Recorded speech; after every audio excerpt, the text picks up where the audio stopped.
Just give us a second, sir. Yeah.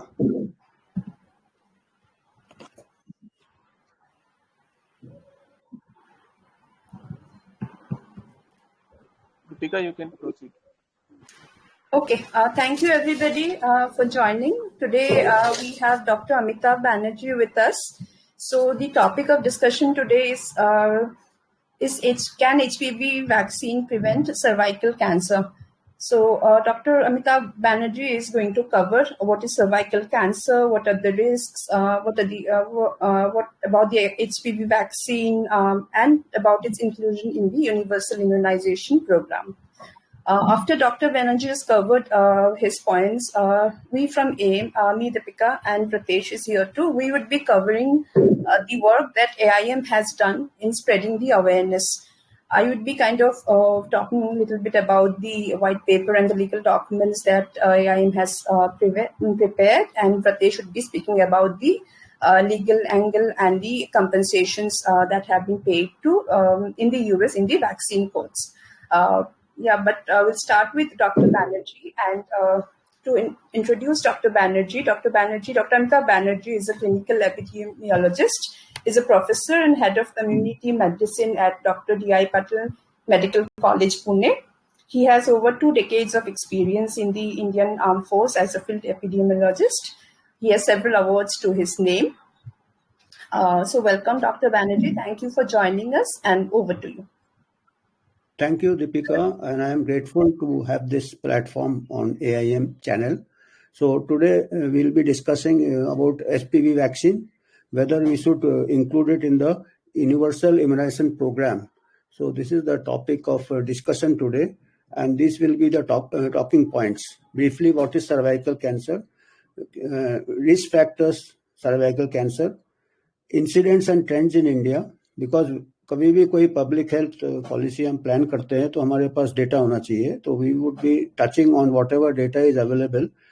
And then what is the role of human papilloma virus. HPV का मतलब होता है, full form होता है human papilloma virus, and it has been thought to be it has been associated with cervical cancer. So we will see how strong is that association. Then what are the precancerous lesions and their course. This is important because up till now, whatever vaccine trials have been done, they have been done on outcome has been the surrogate measures. That is the precancerous lesions, which most times do not progress to cervical cancer actually. And what is the evidence available? Evidence on HPV vaccines, and what have been some past misadventures while doing the trials, particularly in India. And then there are certain lawsuits going on in USA also. And gaps in the evidence. We will be covering the gaps in the evidence before the past mishaps. And then what should be the recommendation for policymakers? So this would be briefly the scope of the talk today or discussion. So this is the cervical cancer. If you see, this is the cervix. Actually, this is the cervix. And the lower part, this is the uterus with fallopian tubes and ovary on both sides. The lower part is the lowest part is the vagina, and between the vagina and the body of the uterus is the cervix or the neck of the uterus. So cervical cancer is the cancer of this cervix or the neck of the uterus. And this is the which is exposed to the trauma of childbirth or repeated pregnancies. And it is the cervix is also in contact with the male organ during the sexual intercourse. So this is the where there is the thinking is that this is the route of infection with HPV virus, and which is supposed to be associated with cervical cancer. So we will see how much strong the evidence is. So overall risk factors for cervical cancer, that is multiple sex partners is the highest risk, and it can be either partner. Particularly in conservative societies, it may be the male sex partner who is promiscuous, and if he is infected with HPV, he is likely to spread it to his partner who may be faithful. So Then poor genital hygiene, early age of marriage, because early age of marriage is associated with repeated childbirths and repeated pregnancies, and the human papilloma virus has been found to be there in most of the cases of cervical cancer. So on that basis, the presumption is that if you remove or if you prevent infection with human papilloma virus, or if you clear the infection with human papilloma virus, you can prevent cervical cancer. So this is the basis on which the vaccines have been developed and promoted. So we will see there how strong is that evidence. So before that, what is the actual trends? So as on today, that is around 2020, new cases are in 1 lakh women 14.7. Her 1 lakh women में हर साल 14 women को cervical cancer detect होते हैं, और deaths out of this is 9 per 1 lakh. And in the last 3 decades, there have been overall in India, this is the Indian figures, more than 20% to reduction in incidence and about 32% reduction in deaths due to cervical cancer without any vaccine, without any intervention. There is a declining trend, and this is the reference I have given it in brackets. And in some states there is a reduction in more than 50%, in fact. So there is a lot of variation in this trend. Some states have got more than 50 to 60% reduction without any intervention regarding vaccine. It may be due to better hygiene of women, awareness also, because this is a sexually transmitted virus. So people are aware of sexually transmitted infections. So safe sex and other things can bring down the incidence without any vaccination. And just to put things in perspective, I have mentioned second last line, the deaths due to normal childbirth. If you see the cervical cancer in elderly women, we are having 14 is the incidence, and the deaths is 9 per lakh women every year we lose due to cervical cancer. But almost 100 women or 97 women per lakh we are losing in normal childbirth, because we do not have maternal services or obstetric services in the periphery. Women are dying in childbirth, which is quite bigger public health problem than death from cervical cancer today. And to compare, to put things in perspective, the deaths due to childbirth in the developed countries is around 10 to 12.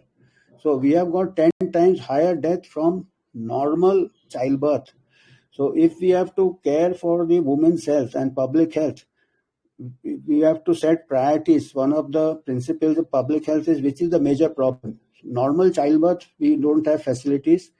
We have got a embarrassingly high maternal mortality rate, almost 10 times of the other countries, developed countries, whereas deaths is more or less, as on today, it is more or less in the global incidence and of cases of cervical cancer and deaths from cervical cancer. The global rate as on today is somewhere around 13 per lakh. We are 14, and death is maybe 7 per lakh women. And India, the trend is coming down. So more or less it is as per the without an intervention. And childbirth, normal childbirth, we are losing 10 times more women than we are losing from cervical cancer.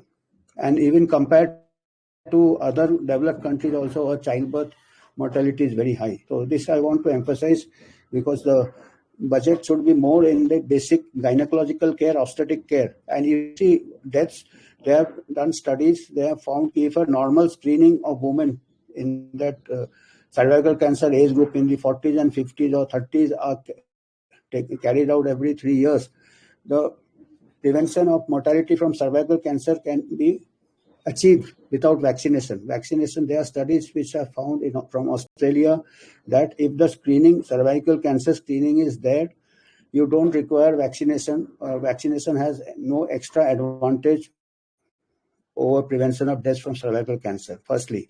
Secondly, they have also, because it does not cover all the strains of HPV vaccine, human papilloma virus, there are about 100 subtypes. So the vaccine covers only 2 to 3 or 4 subtypes at the most.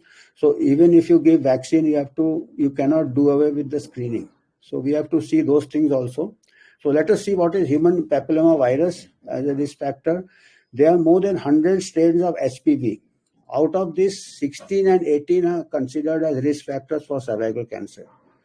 16 and 18. Others are also considered of lesser importance are 31, 33, 42, 45, 52 and 58. So these are the 6 other strains, but the major 70 to 80% is due to type 16 and type 18. And type 6 and 11 cause the genital warts. So most of the vaccines, Gardasil and Cervarix, they are the 2 vaccines. One is by Merck, other is by GSK. They contain type 16 and type 18, and some quadrivalent contain type 6 and 11. So other types are not included. So this is one of the limitations. Majority of HPV infections are asymptomatic and resolve spontaneously. Without any treatment, they are self-limiting. So the question comes, how much extra is vaccine contributing to it? And prevalence of HPV is also important. Baseline information we should have. From different countries, the prevalence varies from 2% to 42%. So it's not a homogeneous that every woman has got equal chance of HPV virus, because as it is associated with multiple sex partners, unsafe sex, promiscuity, or early introduction, early marriage and repeated pregnancy, and of course the male partner. And so we should have, if the prevalence is 2 to 42%, the universal vaccination to all across the board is not very cost effective. High risk people, commercial sex workers who are promiscuous, behavioral, who have got unsafe behavior, they can opt for the vaccine. It cannot be made mandatory. I mean, there is no scientific basis for mass scale vaccination as on today. Then high prevalence found in patients with cancer and people with HIV. This may be because the cancer also arises when the host immunity is low, and similarly infections also increase. So we don't know which is the cause, which is the effect, because person who has developed cancer is maybe having low immunity and more likely to have HPV infection also. So people with AIDS, more than 50% have been found to be having HPV. So this baseline data is very important. Population variations are there. So this is a very important figure I'll try to explain. This is natural history of precancerous lesions. How the cervical cancer progresses. CIN is the abbreviation for carcinoma. CIN is the abbreviation for cervical intraepithelial neoplasia. C is for cervix, cervical. Intraepithelial means it is still inside the epithelium, and neoplasia is a new growth. So that is the CIN1. That is the very early stage. And on the left-hand side, 57% of it regresses back to normal cervix without any treatment. And even if you did CIN1,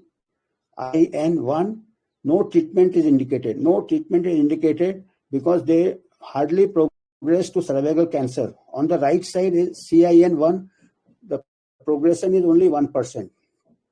And CIN2 is 43% again goes back to normal cervix, and hardly 5% may progress to cancer. So CIN1 and CIN2 do not need any treatment, just observation, and most of them do not progress to cancer. And CIN3 is the actual outcome, that is the later stage of intraepithelial neoplasia, which 12% of times may progress to cervical cancer. So this actual cervical cancer or CIN3 should be the outcome measure for detecting the efficacy of a vaccine. Up till now, there have been no trial because the HPV vaccine is given in preteen women or girls, and the cervical cancer develops after decades, after 3 decades, 4 decades. So the cervical cancer first licensing is 2006, and the vaccination has more or less started in most countries around 2010. So we have hardly got 10 or 12 years, and most of the studies, the follow-up has been less than 10 years. In fact, 5 to 7 years only the study efficacy of vaccines are available, which could not mark the endpoint of actual cervical cancer, but they have taken surrogate markers like HPV virus clearance or CIN1 or CIN2, which are surrogate markers because which in any case regress back to normal cervix. So this is a very not a very robust measure of outcome because you have not taken the endpoint, and most of them are self-limiting. So this is one of the major limitation of the studies. So as we will discuss what are the limitations in evidence, we do not know how well HPV vaccine will protect against cervical cancer. Trials have not focused on outcome of cervical cancer, on the outcome, which is the cervical cancer. They had too few participants and did not follow them up for long enough. They cannot because vaccine has started somewhere in 2006 or mass scale is 2010. So they hardly have. Cervical cancer may take decades to develop. So there are no studies which have followed up. So considering that, roll out of mass vaccination at a country level is a premature with lot of resources which will be involved. And then other limitations are published numbers from randomized control trials may overestimate efficacy because testing occurred too frequently in the trial when in real world settings lesions may regress spontaneously. You see, as I said, natural course also CIN1, CIN2 may revert back to normal. And if you are testing repeatedly and you have given the vaccine to a group, you would attribute that to the vaccine rather than a naturally also it would have regressed. So this will overestimate the efficacy. Then trial use composite surrogate outcomes, some of which such as HP infection and C1N1 occur more frequently than others and are very unlikely to progress to cancer. So because the endpoints were not very high in number, cancer was not there hardly because it takes decades. So even the other endpoints also, some may have some warts, some may have some HPV infection, some may have some cervical erosion, which they took as intermediate measures. So just as composite surrogate outcomes, and which are very difficult to say which is related to cancer. So they clubbed a lot of these surrogate markers into one to find out how well the vaccine is preventing these surrogate markers, which hardly any of them are progressing to cancer in real life. And the subgroups were overanalyzed. So they may have taken some age groups, some types of population and try to come, which can also give rise to some distortion in the estimation. Then trial population have limited relevance and validity for real world setting. What this means is that the trials were done in older women and the vaccines are targeted at 9 years of age. Women, girls of 9 to 13 years, and even they recommend for boys also 9 to 13 years because they say it is sexually transmitted. So to eliminate here, you have to give it to both genders. But the trials were done in older women. So that whether those findings can be extrapolated to younger girls is questionable. They did try in younger girls. We'll come to that later in India, and there were certain unfortunate deaths. We'll come to that.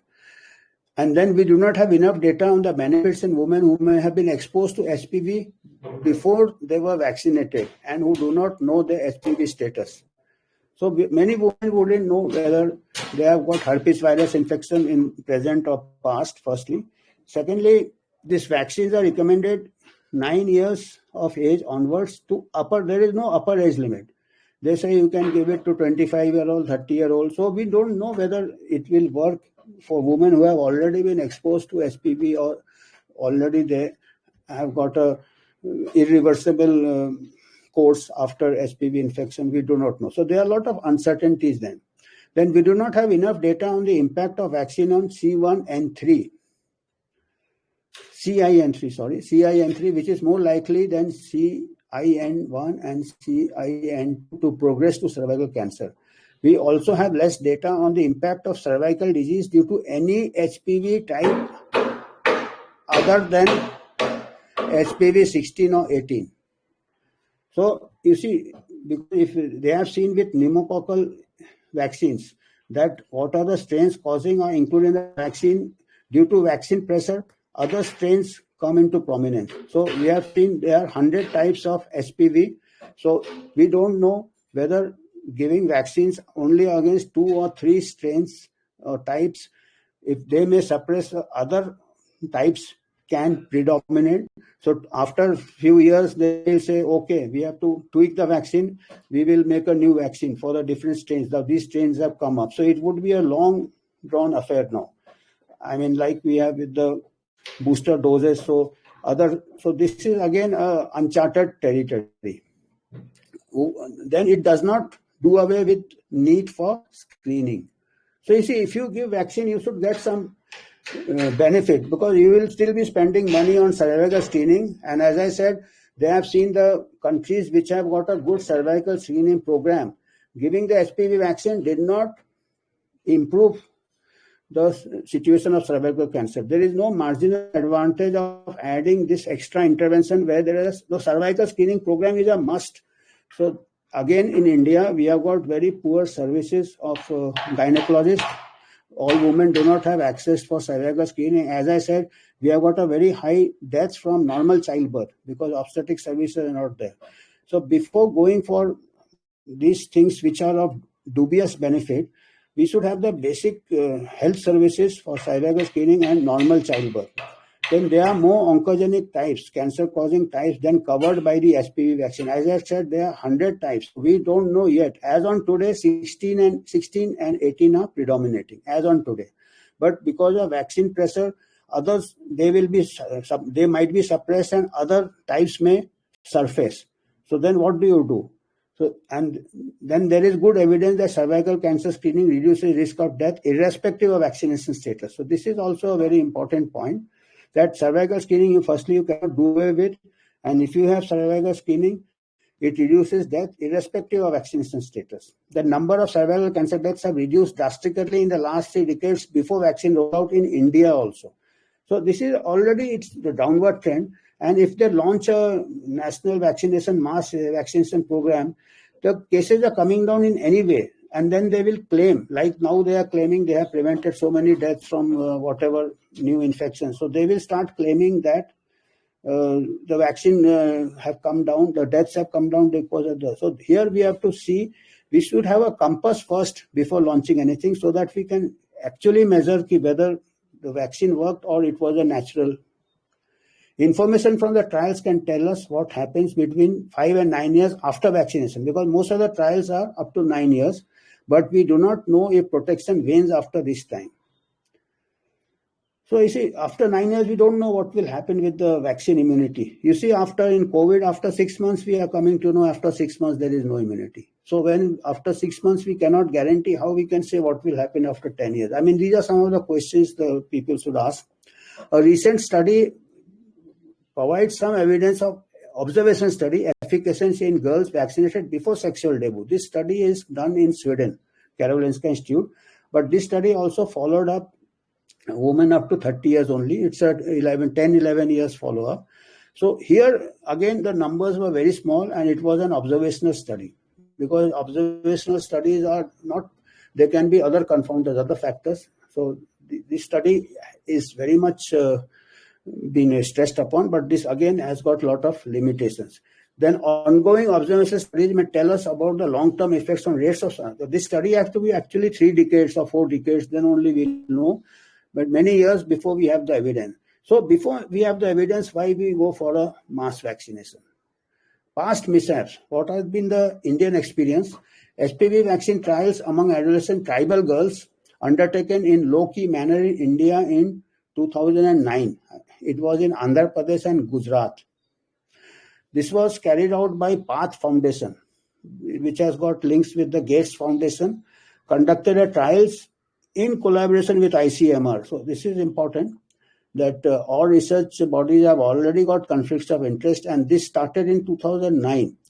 It was described as an observational study instead of a clinical trial to circumvent ethical issues.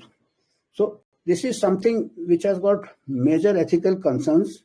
Because firstly, you are doing it in a tribal girl, which themselves are ethically questionable because they are vulnerable population. Secondly, they are young girls, so whether informed consent they are able to give or not. And then thirdly, they have been promoted by the vaccine manufacturers, the Path and the Gates Foundation. So then they have misrepresented the study as an observational study instead of a trial. Because how can it be observational study? Observational studies are this, like in normal course, a person is taking some vaccine or drug and you are just observing, you are not intervening from outside. Here you have brought a vaccine and giving it to a tribal girls, that itself becomes a clinical trial. Any new intervention, it itself becomes a clinical trial, and it raises serious ethical issues if it has been mislabeled as an observational study. Then during the trial, few girls died after receiving the vaccine. None reportedly had any prior illness. All were residents of government-run hostel for tribal children.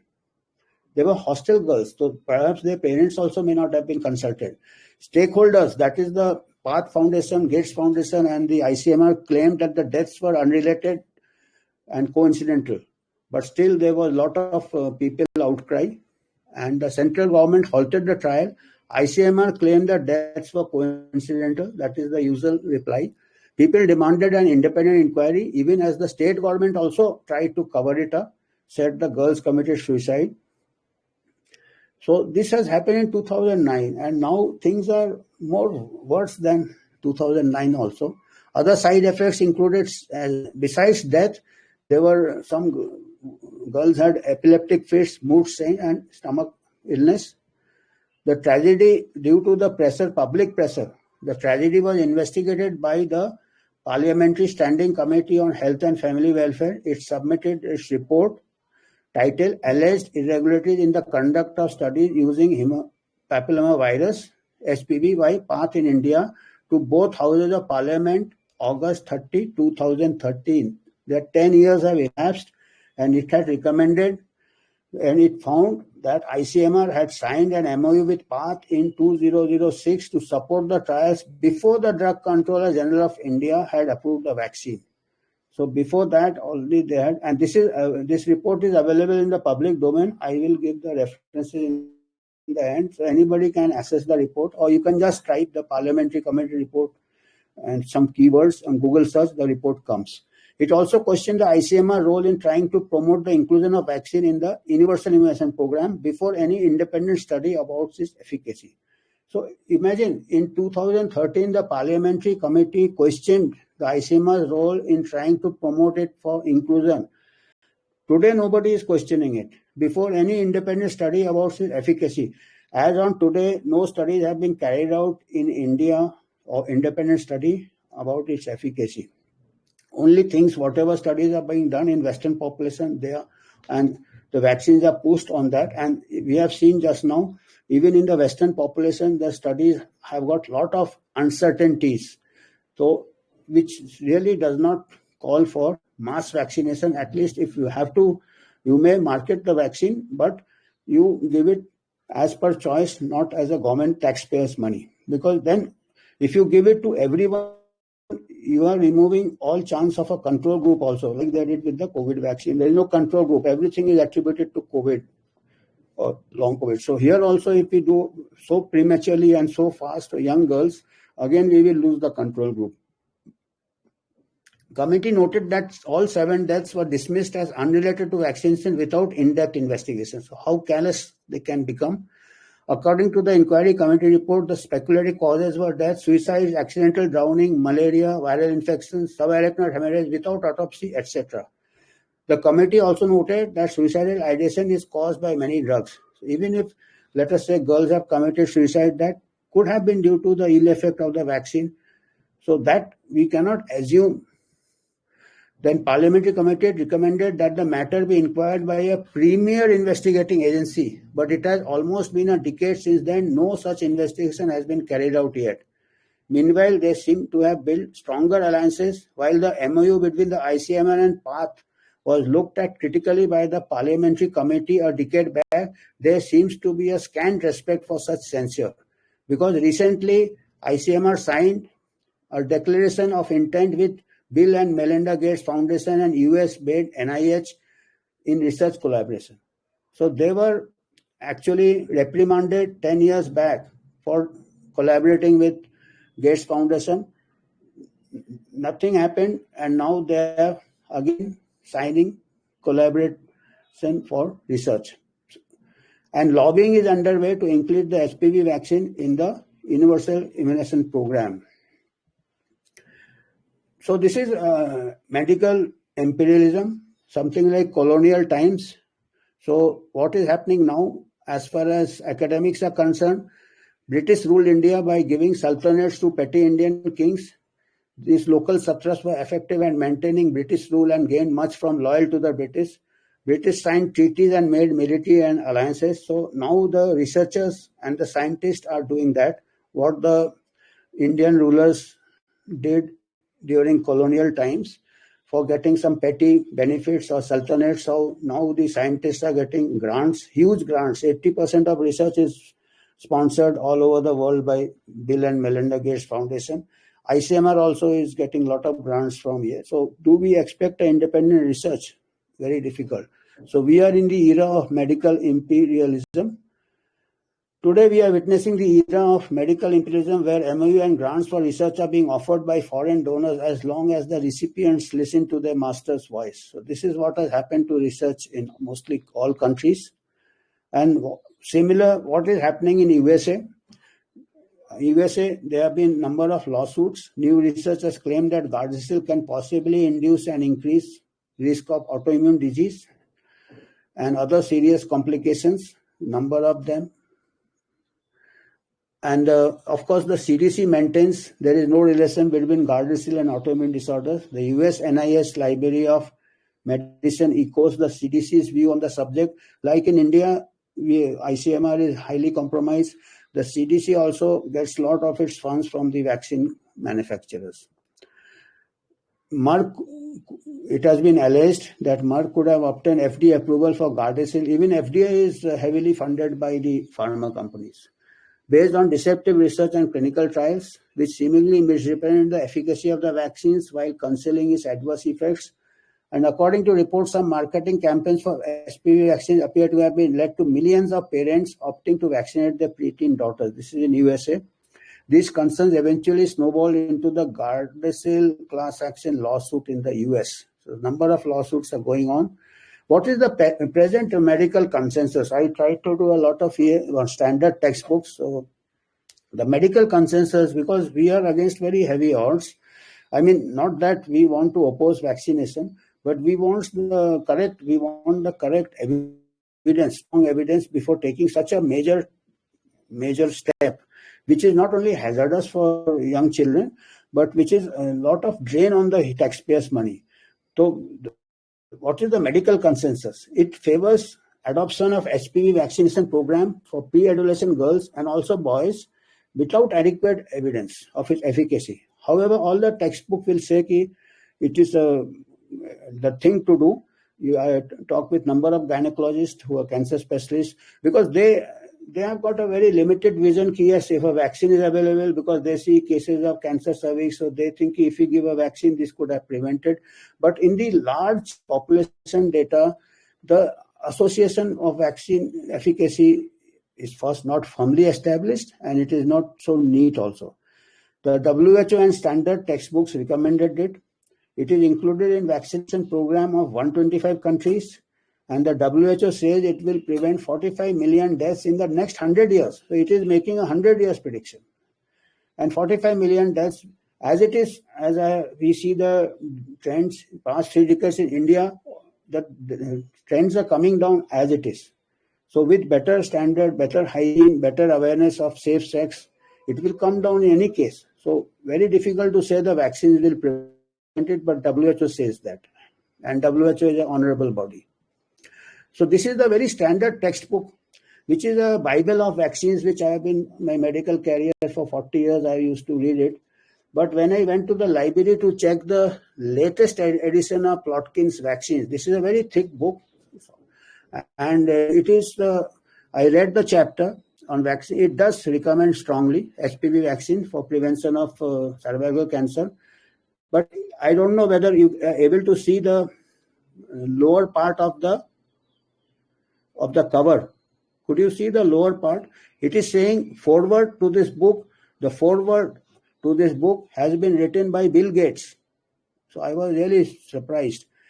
Now, medical textbooks, standard textbooks, Bill Gates is writing the forward to a textbook on vaccines.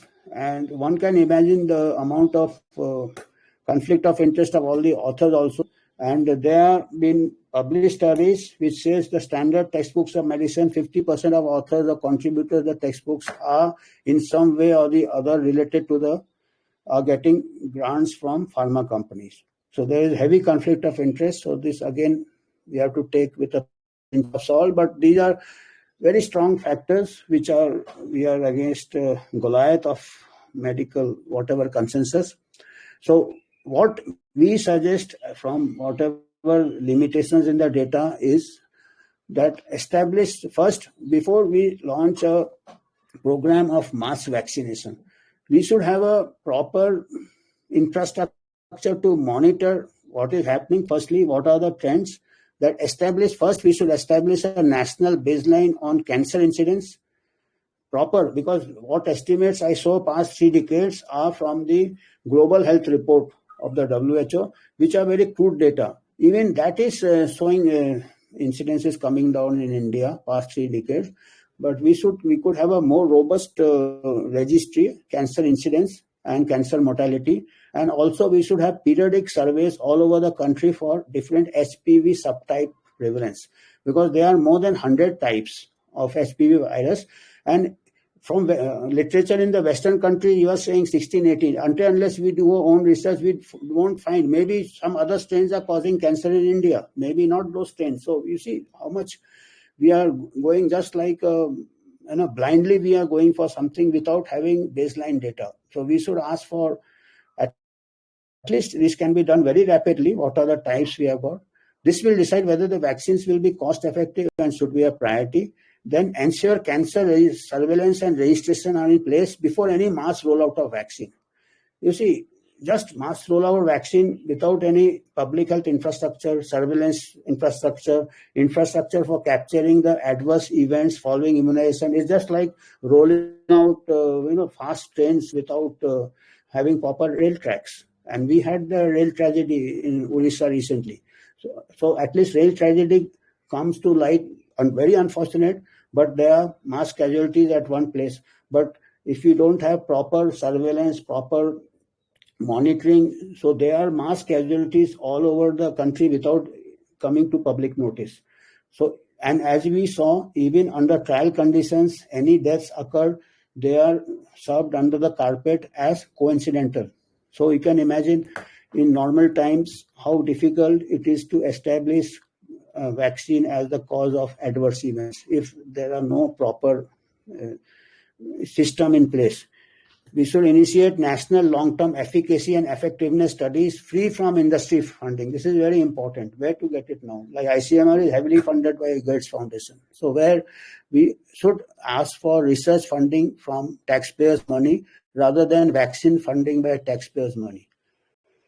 So research has to be funded. Then, of course, vaccine may be by whatever private company, but the basic foundational research should be free from conflict of interest. And AFE reporting should be in place before we launch out a mass vaccination. These are some of the references. This first reference is very important. Most of my presentation has been made from the first reference. This is a 12 randomized trials. They have tried to summarize, and all my slides have been taken from this paper. I have just highlighted that, and this has been published in a very reputed Journal of Royal Society of Medicine and there have been no funding for the study. Other is just a column I have written. I have given the reference, but why I have given this because this reference contains the second reference, which I have just written a column. It contains all the links to the other references which I have cited, such as the lawsuits taking place in USA, then the mishaps which occurred in India, the links are given to that. Then the link to the parliamentary committee report is also given this. In one place you will find all the references, because whatever I have given in these slides are from references which can be rechecked. Thank you. Thank you, Dr. Banerjee. I think I finished. Yeah, sure. Am I audible, Dr. Banerjee? Yeah. I can take some questions. Yeah, we will take some questions. We wanted to cover some other points and we'll come back to the question after that.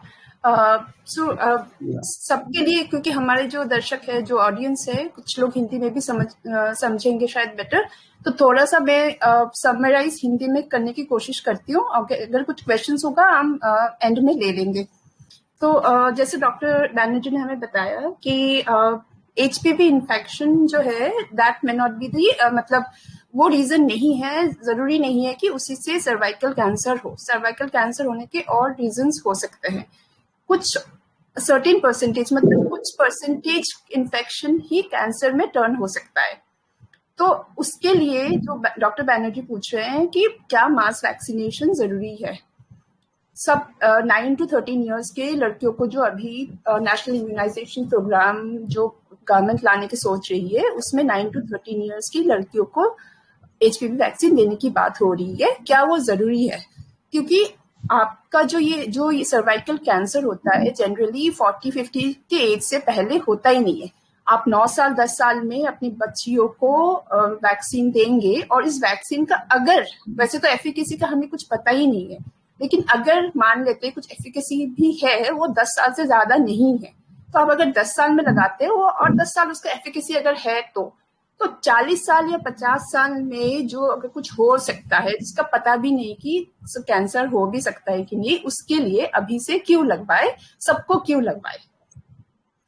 तो doctor Banerjee ने हमें ये भी बताया low risk strain से, अलग अलग type के स्ट्रेन से कुछ एक स्ट्रेन ही सर्वाइकल कैंसर में टर्न हो सकते, मतलब कॉज कर सकते हैं, सारे नहीं होते.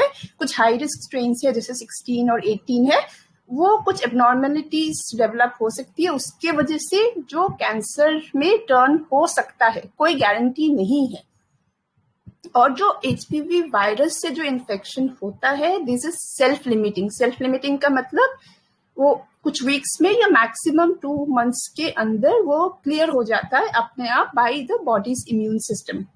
तो वो सेल्फ लिमिटिंग है. तो उसके लिए इतनी कम एज की लड़कियों को क्या वैक्सीन देना जरूरी है, यही हमारा क्वेश्चन है. हमने अभी जो है फैक्ट्स आपके सामने रखे हैं, वो फैक्ट्स देख के आप ये डिसीजन खुद लोगे कि आपको अपनी बेटियों को वैक्सीन देना, HPV वैक्सीन देना है कि नहीं देना है. और डॉक्टर बैनर्जी ने हमें ये भी बताया कि जो HPV इन्फेक्शन है वो is not the sole cause of cancer, वो एक रीजन नहीं है. हाइजीन और बाकी अदर रीजंस भी है, जैसे अर्ली मैरिज हो गया, वो सारे रीजंस होते हैं जिसकी वजह से सर्वाइकल कैंसर हो सकता है. अगर उन रीजंस को हम चेक में रखें तो सर्वाइकल कैंसर होने के चांसेस बहुत कम है. और अगर डिटेक्ट हो भी जाता है तो उसका क्योर अवेलेबल है. उसके लिए सारी बच्चियों को पूरे स्कूल्स में वो कैंपेन चलाना, सब बच्चियों को वैक्सीन लगवाने का कोई जस्टिफिकेशन नहीं बनता. प्लस जो सर्वाइकल HPV वैक्सीन से सर्वाइकल कैंसर होता है उसकी मोर्टेलिटी रेट बहुत कम है, लेस देन 1% है. जो HPV वायरस से सर्वाइकल कैंसर टर्न होता है, मोर्टेलिटी रेट बहुत ही कम है. तो क्या आपको ये सोचना है कि वो रिस्क आपको लेना है कि नहीं लेना है. और इंडिया में थोड़ा सा मैं ये बताऊंगी, जो इंट्रोड्यूस हुआ था वैक्सीन 2008-2009 में, और 2016 to 20 के बीच में कुछ कैंपेन्स चले थे दिल्ली में, पंजाब में और सिक्किम में. तो जो दिल्ली, पंजाब, सिक्किम में कैंपेन्स चले थे वैक्सीनेशन के, उनका हमारे पास, जैसे डॉक्टर बैनर्जी ने भी पहले बताया, AEFI हमारे पास है नहीं. एडवांस इंसिडेंस रिपोर्ट होते ही नहीं, वो हमें सबको पता है कि हमारे कंट्री में वो प्रॉपर रिपोर्टिंग सिस्टम है ही नहीं. जो पंजाब का जो है उसमें थोड़ा बहुत हमारे पास, हमने देखा है, एविडेंस है, कुछ साइड इफेक्ट्स लिस्टेड है। वो लोग बताते हैं कि स्टमक एक, हेडेक, फेंटिंग, ये सब हुआ था जो पंजाब वाला जो कैंपेन था उसके बाद हुआ था, बट वो इनको माइनर साइड इफेक्ट्स बोल के डिसमिस कर देते हैं। अब फॉलो अप्स कुछ होते नहीं इनमें, तो आप जब एक वैक्सीन देते हो उसका जो 6 महीने बाद, साल बाद, 5 साल बाद क्या इफेक्ट रहता है उसका कोई फॉलो अप नहीं होता है। तो इनिशियल जो साइड इफेक्ट्स है, चाहे वो आपका हेडेक हो गया, फेंटिंग हो गया, स्टमक एक हो गया, उसके बाद लॉन्ग टर्म क्या साइड इफेक्ट्स है उसका हमें कुछ पता ही नहीं है। प्लस 2009 का इंसिडेंट ये हमें सबको पता है, शायद बहुत लोगों को पता भी नहीं है, जो आंध्र प्रदेश और गुजरात के बारे में डॉक्टर बनर्जी ने भी मेंशन किया था। तो वहाँ पे गार्डेसिल, वहाँ पे 16,000 लड़कियों को गार्डेसिल का इंजेक्शन दिया गया था 3 राउंड्स में, और गुजरात में 14,000 बच्चियों को दिया गया था। मार्क का था शायद वो सर्वेरिक इंजेक्शन। तो वहाँ पे 5 बच्चियों की डेथ हो गई थी और बाकी बहुत सारे बच्चियों को सीजर्स, हेडेक और स्टमक एक, और उसके बाद भी लॉन्ग टर्म इफेक्ट्स भी उसके नोटेड है, जिसका रेफरेंस जो डॉक्टर बैनर्जी ने हमें बताया 72nd पार्लियामेंट्री रिपोर्ट में है। तो 72nd पार्लियामेंट्री रिपोर्ट में ये बताया गया है कि ये जो है ट्रायल हुआ था बिल्कुल ही अनएथिकल था। तो उसमें बहुत सारी इरेगुलरिटीज थी जो path, bill and Melinda Gates foundation, including जो हमारी इंडियन अथॉरिटीज है ICMR, उनके थ्रू बहुत सारे लैप्सेस हुए थे। तो अगर 72nd पार्लियामेंट्री रिपोर्ट जैसे डॉक्टर बैनर्जी ने बताया, आप गूगल सर्च करेंगे, और डॉक्टर बैनर्जी ने लिंक भी दिया है इस डॉक्यूमेंट में, हम शेयर कर देंगे अपने ट्विटर में भी, तो वो आप देख सकते हैं। उसमें सारे डिटेल्स ऑलरेडी मेंशन है कि वहाँ पे कितने लैप्सेस और इरेगुलरिटीज हुए हैं। तो इन तक उनका भी जो हुआ है 72nd पार्लियामेंट्री रिपोर्ट का, उसका कंक्लूजन में ये बताया गया था कि it is said the report has concluded that the programme was to serve the commercial interest of the vaccine manufacturers. तो मतलब 72nd पार्लियामेंट्री रिपोर्ट में ये क्लियरली बताया गया था कि इसका जो है वैक्सीन जो मैन्युफैक्चरर्स है उनका इंटरेस्ट देखने के लिए ही, उनका इंटरेस्ट सर्व करने के लिए वो जो कैंपेन या जो ट्रायल है वो बस उसी रीजन से हुआ है। और जो मेमोरेंडम ऑफ अंडरस्टैंडिंग 2007 में साइन हुआ था वो अप्रूवल 2008 में हुआ था, लेकिन मेमोरेंडम ऑफ अंडरस्टैंडिंग 2007 में ही साइन हो गया, तो उसमें भी लैप्स है। फिर पार्लियामेंट्री कमिटी ने रेकमेंड किया था इन्वेस्टिगेशन के लिए, लीगल एक्शन के लिए against path, against bill and Melinda Gates foundation, ICMR। साफ साफ उन्होंने बताया कि एथिक्स ब्रीच हुआ है। जो कंसेंट फॉर्म्स ये लोग बताते हैं कि दिए हैं उन्होंने बच्चियों को, वो एक्यूरेट नहीं थे वो केयरलेसली बस फिल करने के लिए फिल कर दिया, इनकम्प्लीट फॉर्म्स थे वो। तो और DCGI की तरफ से ये बताया गया है कि उन्होंने DCGI ने फर्म एक्शन भी नहीं लिया है। तो उस इंसिडेंट का हमें पता है साइड इफेक्ट्स कितने हैं, और इन जनरल HPV वैक्सीनेशन के साइड इफेक्ट्स हमारा clots, cardiac arrest, epilepsy, headache और बहुत सारे न्यूरोलॉजिकल इश्यूज भी, एंड इनफैक्ट डेथ भी, जो आपको पता है। तो ये मतलब समरी में ये मुझे बताना था। और इसके बाद बस इतना ऐड करना है कि AIM ने ये सारी डिटेल्स एक वाइट पेपर डॉक्यूमेंट किया है। इस वाइट पेपर में ये सारे डिटेल्स पूरे इन डेप्थ कवर किया हुआ है, जो कि आपको अवेकन इंडिया मूवमेंट की वेबसाइट में मिल जाएगा। इसके अलावा अवेकन इंडिया मूवमेंट ने एक लीगल लेटर भी ड्राफ्ट किया है, जिसमें लीगल एंगल्स बताया गया है कि जहाँ पे ये बताते हैं कि आपको कोई फोर्स नहीं कर सकता वैक्सीन अपनी बच्चियों को देने के लिए, ये फोर्स नहीं कर सकते। उसमें जितने लीगल क्लॉज है, डॉक्यूमेंटेड है, आप उनको यूज कर सकते हो अगर आपके स्कूल में वो फोर्स किया जाता है कि अपनी बच्चियों को, अभी बॉयज को भी बोल रहे देने के लिए, तो ये लीगल लेटर्स आप स्कूल्स में भेज सकते हो अगर आपके स्कूल्स आपको क्वेश्चन करते हैं कि वैक्सीन के लिए, HPV वैक्सीन के लिए। हम क्वेश्चन आंसर जाने से पहले व्रतेश है हमारे साथ। तो व्रतेश हमें बताएंगे कि HPV वैक्सीन के वजह से जो साइड इफेक्ट्स हुए हैं, तो US में वैक्सीन कोर्ट में लोगों ने वो फाइल किया है और लोगों को कंपेंसेशन भी मिला है। तो कंपेंसेशन मिला है इसका मतलब यही है कि जो वैक्सीन कोर्स है उन लोगों ने एक्नॉलेज किया है कि साइड इफेक्ट्स होते हैं. अगर एक्नॉलेज नहीं करते तो कंपनसेशन की बात ही नहीं आती. तो व्रतेश, आप if you can take it over from here and we'll address the धन्यवाद. questions after that.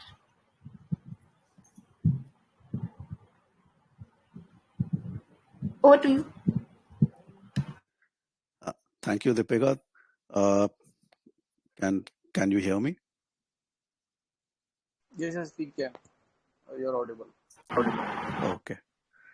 Okay. First of all, Dr. Amitabh Banerjee, thank you very much for such a detailed presentation. आपने बहुत ही बारीकियों पर जो बातें की, जो nuances cover किए, उससे काफी इंसाइट होपफुली ऑडियंस को मिला है about the benefits, risk and most importantly जो एथिकल कंसिडरेशंस हैं एचपीवी वैक्सीन्स को लेकर. मैं स्पेसिफिकली बात करूंगा यूएस में जो एचपीवी वैक्सीन को लेके जो क्लेम्स हुए हैं. एचपीवी वैक्सीन यूएस में वैक्सीन इंजरी कॉम्पनसेशन प्रोग्राम है सिंस 1986 और उस कॉम्पनसेशन प्रोग्राम के थ्रू कई सारे कॉम्पनसेशन क्लेम्स हुए हैं और कई सारे ऐसे क्लेम्स जो हैं वो मतलब जो नॉर्मल प्रोसेस के थ्रू जाने के बाद एक्चुअली कोर्ट ने माना है कि हाँ ये साइड इफेक्ट्स जो हैं ये वैक्सीन की वजह से हुए थे और जो वैक्सीन विक्टिम्स हैं उनको कॉम्पनसेट किया गया है. और ऐसे भी सिनेरियोज हैं जहां इवन दो एक्सप्लिसिटली माना नहीं गया है कि साइड इफेक्ट्स जो हैं वो वैक्सीन से हुए थे, फिर भी विक्टिम्स को कॉम्पनसेशन दिया गया है. So one can infer that as कि ये एक इनडायरेक्ट एडमिशन है कि हाँ हो सकता है कि वैक्सीन से साइड इफेक्ट्स हुए हो.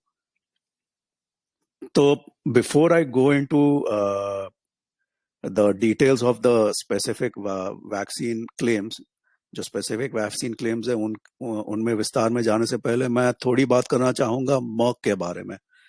मर्क जो है, Merck is the name of the pharmaceutical company जो गार्डासिल वैक्सीन मैन्युफैक्चर करती है. और गार्डासिल वैक्सीन के बारे में जो जिक्र किया था डॉक्टर अमिताभ बैनर्जी ने और दीपिका ने कि गार्डासिल वैक्सीन भारत के संदर्भ में देखें तो ये वो वैक्सीन है जो 2009 में ट्राइबल गर्ल्स के ऊपर जो ट्रायल्स हुए थे उसमें यही वैक्सीन का उपयोग हुआ था, गार्डासिल का. और उसके बाद दुर्भाग्यवश 7 लड़कियों की मृत्यु हुई थी और सैकड़ों को लॉन्ग लास्टिंग साइड इफेक्ट्स हुए थे.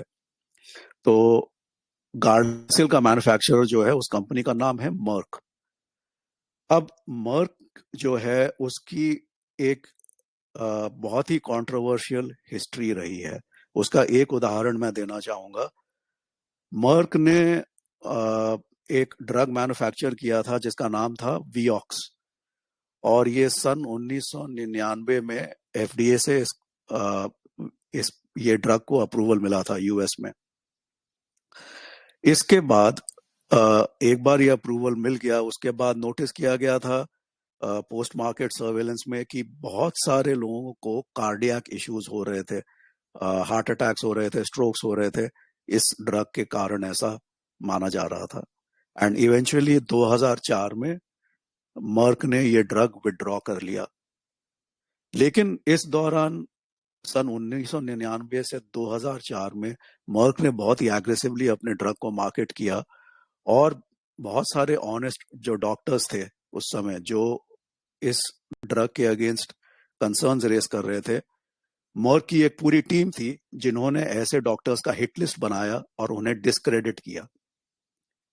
तो अगर हम आज के संदर्भ में देखें, पिछले 3 साल के संदर्भ में देखें, कोविड वैक्सीन के संदर्भ में देखें, जो अच्छे डॉक्टर्स हैं जो वैक्सीन के खिलाफ अपनी आवाज उठा रहे थे, उनमें से एक डॉक्टर अमिताभ बैनर्जी भी है जो हमारे बीच हैं, तो कैसे इन्हें मार्जिनलाइज किया जाता है, कैसे इन्हें डिस्क्रेडिट किया जाता है, कैसे इन्हें ऑस्ट्रेसाइज किया जाता है, इन्हें एक तरीके से बॉयकॉट किया जाता है.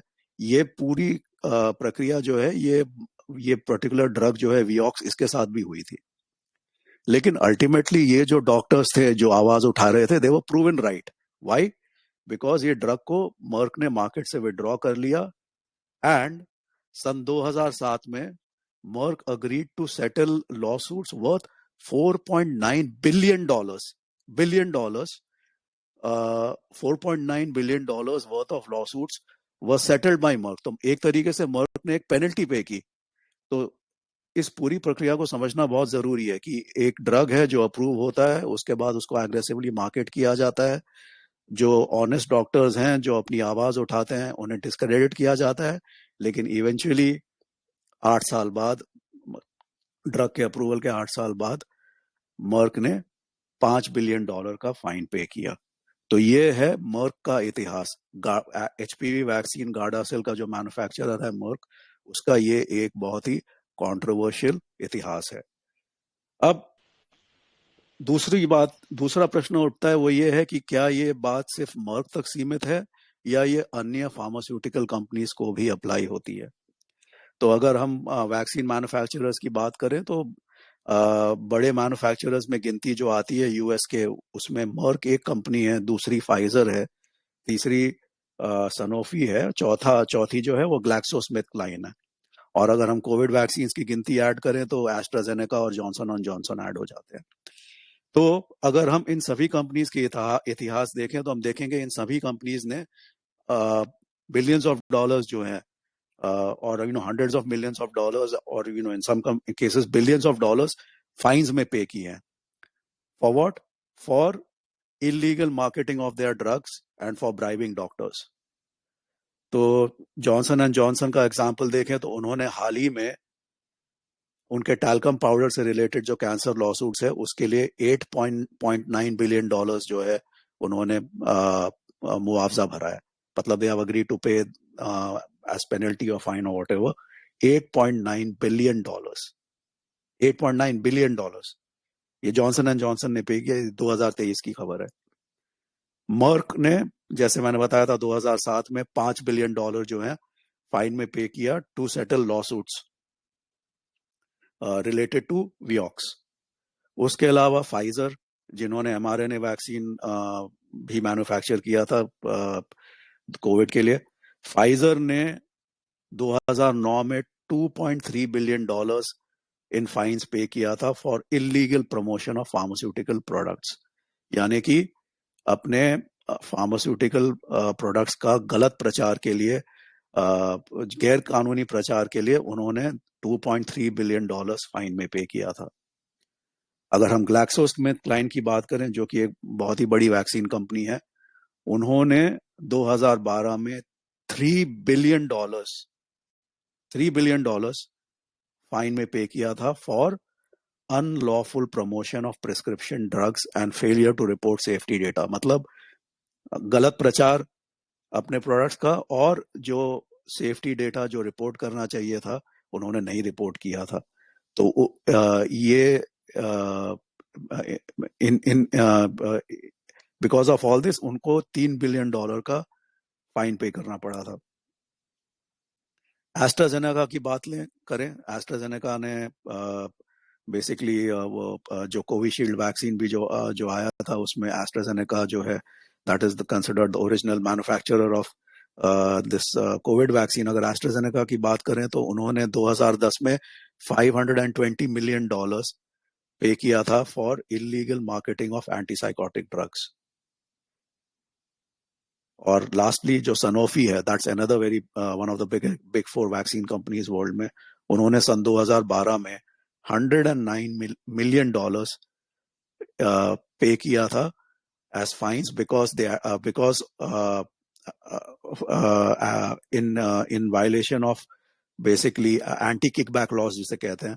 तो bribing of physicians for prescribing a particular knee injection, उसके लिए $109 मिलियन फाइन्स पे किए थे। तो ये संक्षेप में बता रहा हूँ कि ये जो अलग अलग जो फार्मास्यूटिकल कंपनीज हैं जिनके वैक्सीन प्रोडक्ट्स दुनिया भर में जो उपयोग होते हैं, और एचपीवी का बात करें तो मर्क का गार्डासिल जो है उसका उपयोग काफी हुआ था। तो इन सभी का एक इतिहास जो रहा है बहुत ही हेफ्टी फाइन्स इन्होंने पे किए हैं फॉर इलीगल प्रमोशन, यानी कि गलत प्रचार अपने प्रोडक्ट्स का, और फॉर ब्राइबिंग ऑफ फिजिशियंस, यानी कि घूस रिश्वत देना डॉक्टर्स को, और जो बिके हुए डॉक्टर्स हैं वो उनके प्रोडक्ट्स जो हैं एक तरीके से मार्केट करते हैं। अब बात करते हैं यूएस की वैक्सीन इंजरी कॉम्पनसेशन प्रोग्राम की। तो अमेरिका में एक वैक्सीन इंजरी कॉम्पनसेशन प्रोग्राम जो है वो सेटअप किया गया है, जहां जो वैक्सीन विक्टिम्स हैं, अगर वो मानते हैं कि कोई वैक्सीन लेने के कारण उन्हें हेल्थ इश्यूज हुए, तो वो ये वैक्सीन कोर्ट में जा सकते हैं, वहां पे एक क्लेम सबमिट कर सकते हैं।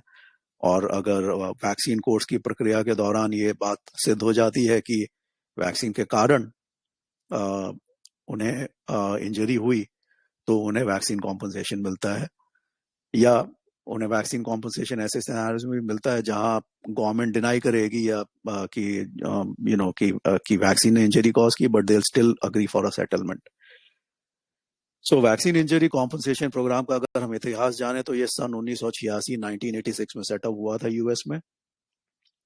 एंड बेसिकली उसके पहले ये सेटअप क्यों हुआ था? ये सेटअप इसलिए हुआ था क्योंकि उसके पहले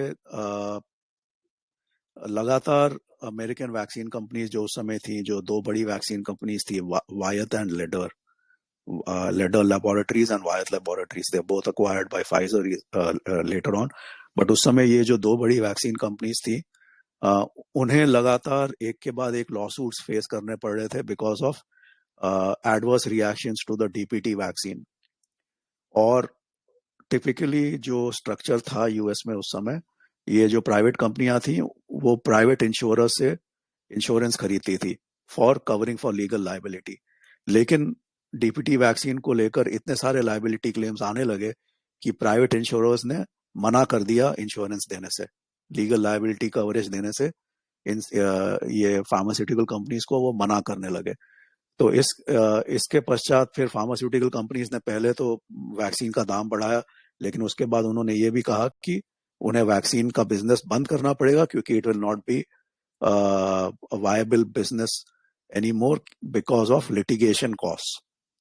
तो इस सो कॉल्ड प्रॉब्लम को सॉल्व करने के लिए अमेरिकन गवर्नमेंट ने एक tax payer funded vaccine injury compensation programme की शुरुआत की सन 1986 में। तो ये इस वैक्सीन का इंजरी कॉम्पनसेशन प्रोग्राम का इतिहास है। अब एचपीवी वैक्सीन के संदर्भ में अगर बात करें तो एचपीवी वैक्सीन से भी जो इंजरीज हुए हैं उसके थ्रू इसी कॉम्पनसेशन प्रोग्राम द्वारा कॉम्पनसेशन पे किया गया है वैक्सीन से पीड़ित जो विक्टिम्स हैं, और इन केसेस ऑफ डेथ उनके एस्टेट को पेमेंट्स की गई है।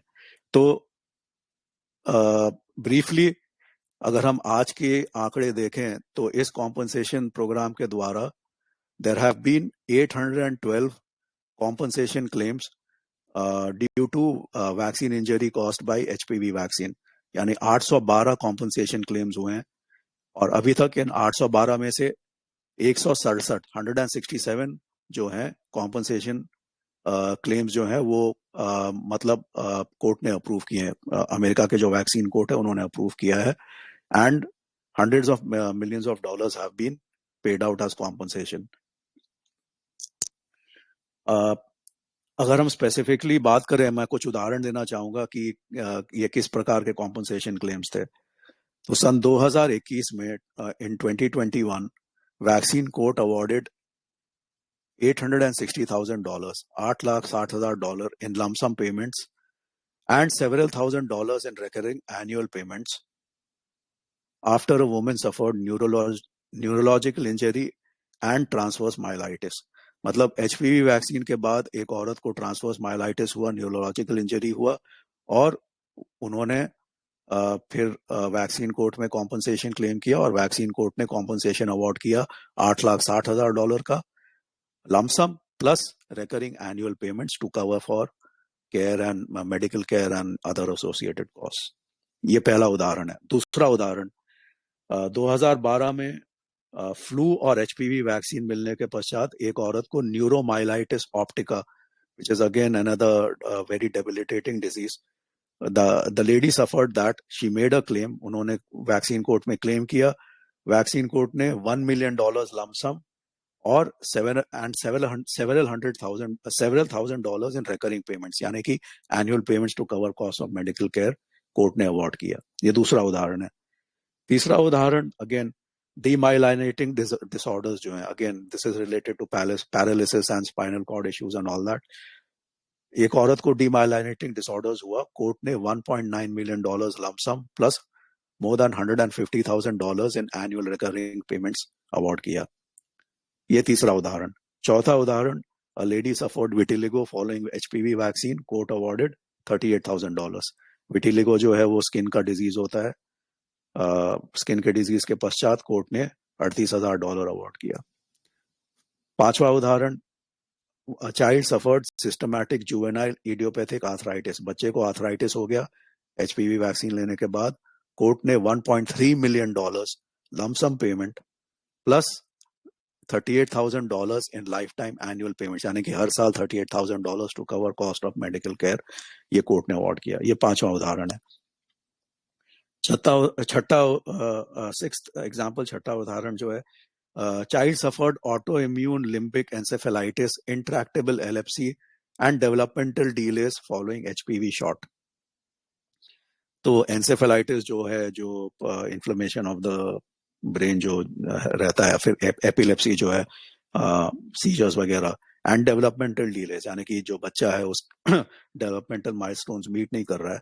ये सारे इश्यूज सामने आए after HPV vaccination, and the court awarded $1.5 million in lump sum payment plus $120,000 recurring annual payment, यानी कि हर साल $1,20,000 मेडिकल केयर के खर्चे के लिए plus $1.5 million lump sum payment. इसके अलावा HPV वैक्सीन के पश्चात जो डेथ्स हुए हैं उसके मैं कुछ उदाहरण देता हूं.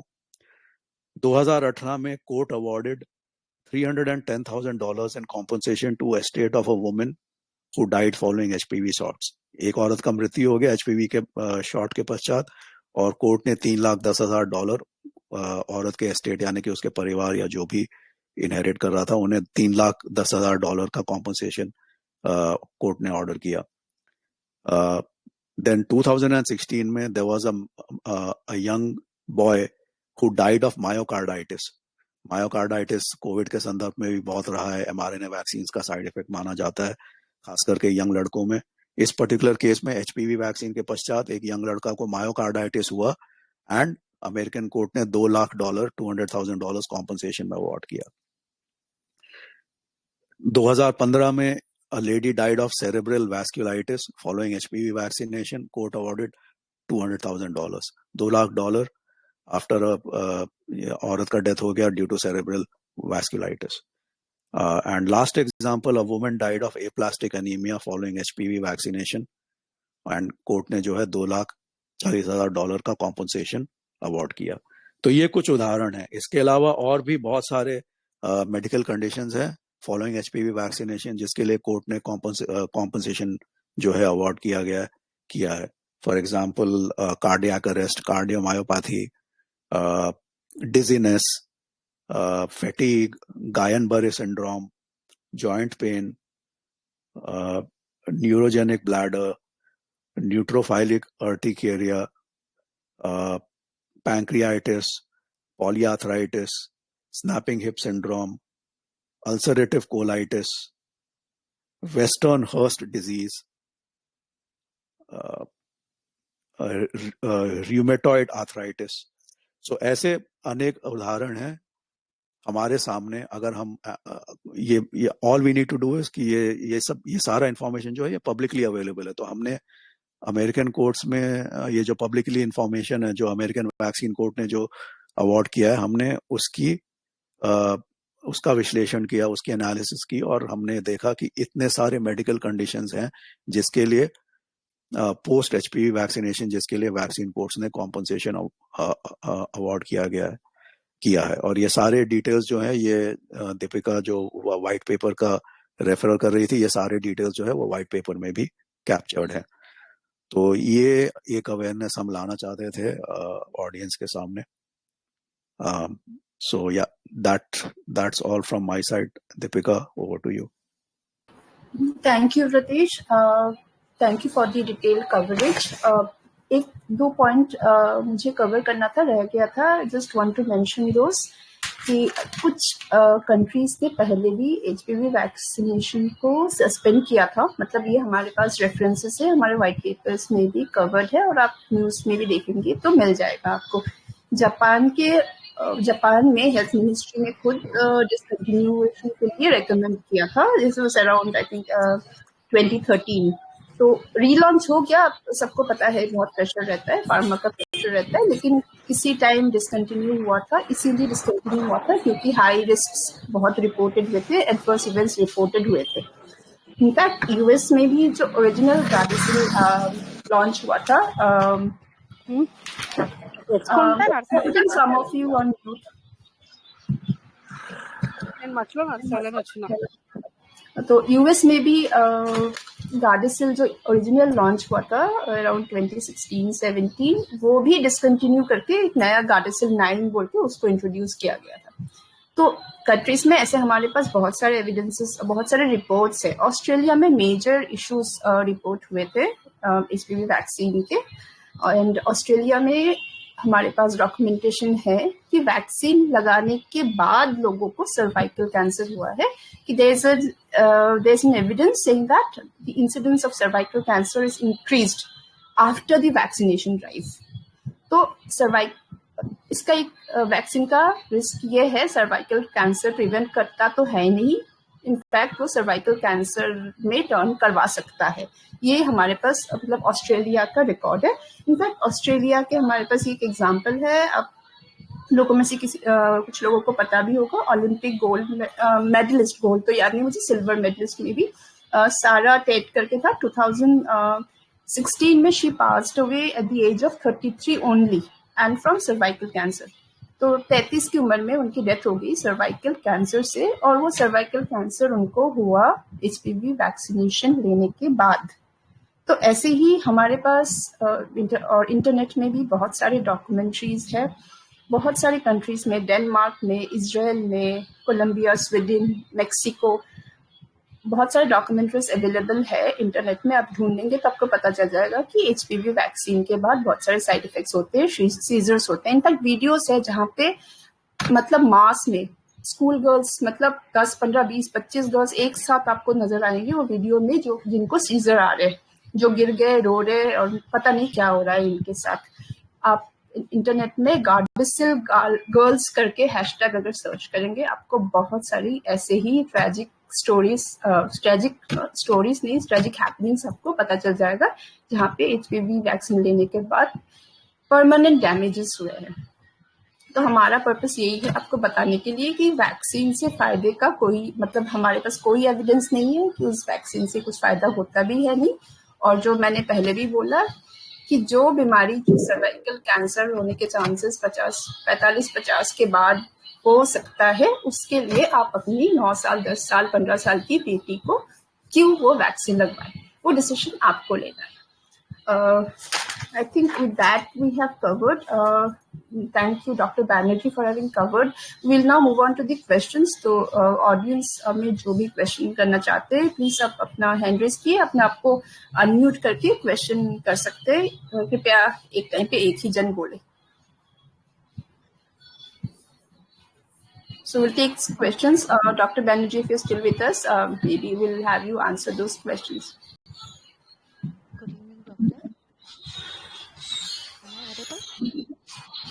Your voice is low. Can you be little? Is it Hema? Yes. Yeah, just maybe increase your volume a bit, Hema. Am I audible? Go ahead. Otherwise, you type your question. You read it out. Otherwise, we'll read that out again for you. I just want to know. Sorry, I joined late. So there is a Supreme Court case filed for this HPV vaccine, no? So can you do we have any latest update on it? I mean, that case is still pending, or is it already completed? You are talking about the 72nd the 2009 case? Yes. It is still open as per my knowledge, as far as I know, it is still open, and we have been questioning that while it is still open, how could the approvals for 2023, whatever vaccinations, those could come through when that is still open. That is per my knowledge, but anyone else has better idea can add to it.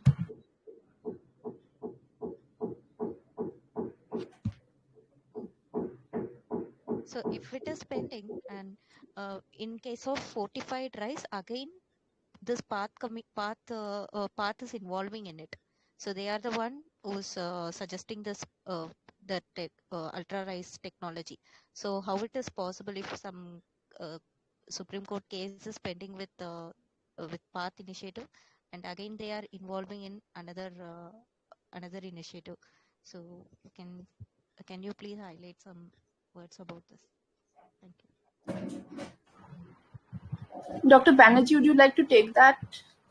Path is not exactly with fortified rice, because of course fortified rice, there are other commercial groups which are behind fortified rice. So yes, that is also on because that is again a very big decision which has been taken without any scientific evidence. In fact, fortified rice, they say, will eliminate anemia, but the studies which were done, pilot studies, were not completed in India, and the studies were not very, very encouraging. So that again is a major, in a hurried decision without any scientific evidence. And there also there are some commercial interest who are manufacturers of fortified rice. And but it's not with part, but the dynamics are the same. There are other commercial interest, major commercial interest. So fortified rice again is something which is not very scientific. And there can be harms also. Some people can be harmed with excess iron in the rice. And yes, that is also something which has come pushed recently.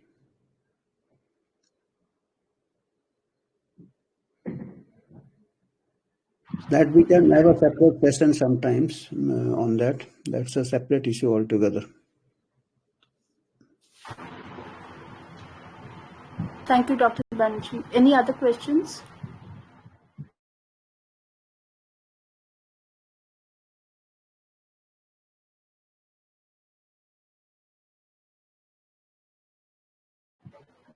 Dr. Banerjee, I have a question. What is the current status of the, because what we had heard was that the HPV vaccine was supposed to be included in the National the Universal Immunization Program in June 2023. What is the latest status on that, if you know? At least it has yet not come in the national program. So as on, it is available in the market, but it's not in the national program. So that should be the actual. If anybody wants to take it, he or she should take it at own risk. After knowing, it should not be pushed down when there is insufficient evidence, and the cost benefit, as I pointed out, is certainly not there. We have got, and the evidence is not very sound. So it is not in the national program, but I wouldn't be surprised if it comes in the national program, because the 125 countries it is there. Most of the countries are developing countries, and 125 countries it's in the program. So as on today, it's not in all Indian national program, but I cannot say for how long.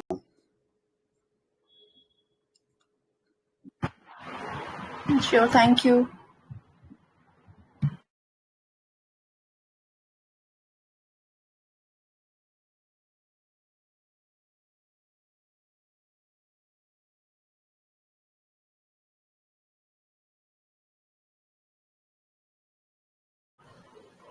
Anyone else has any other questions?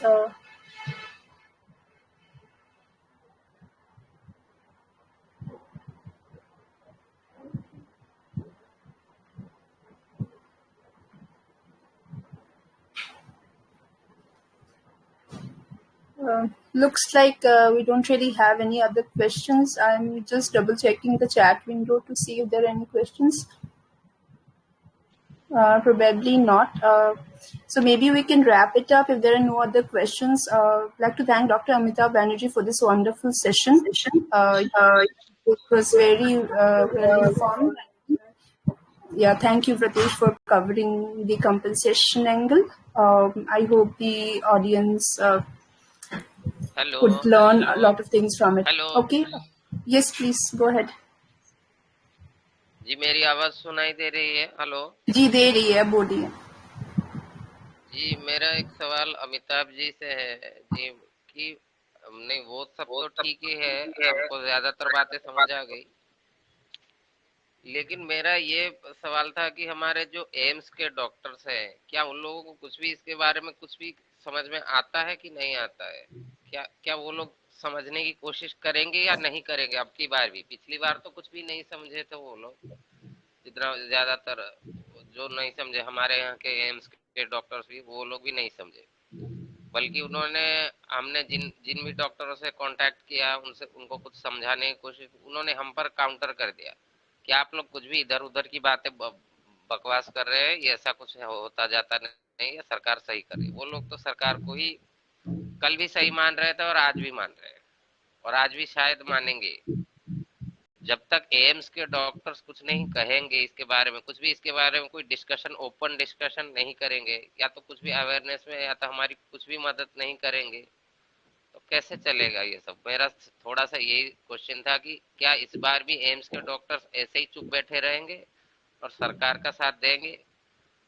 क्या इसके बारे में यूएचओ का क्या stand है? वो कुछ इसके बारे में कर रही है क्या, ये क्या नहीं कर रही है? मुझे ये सिर्फ जानना था।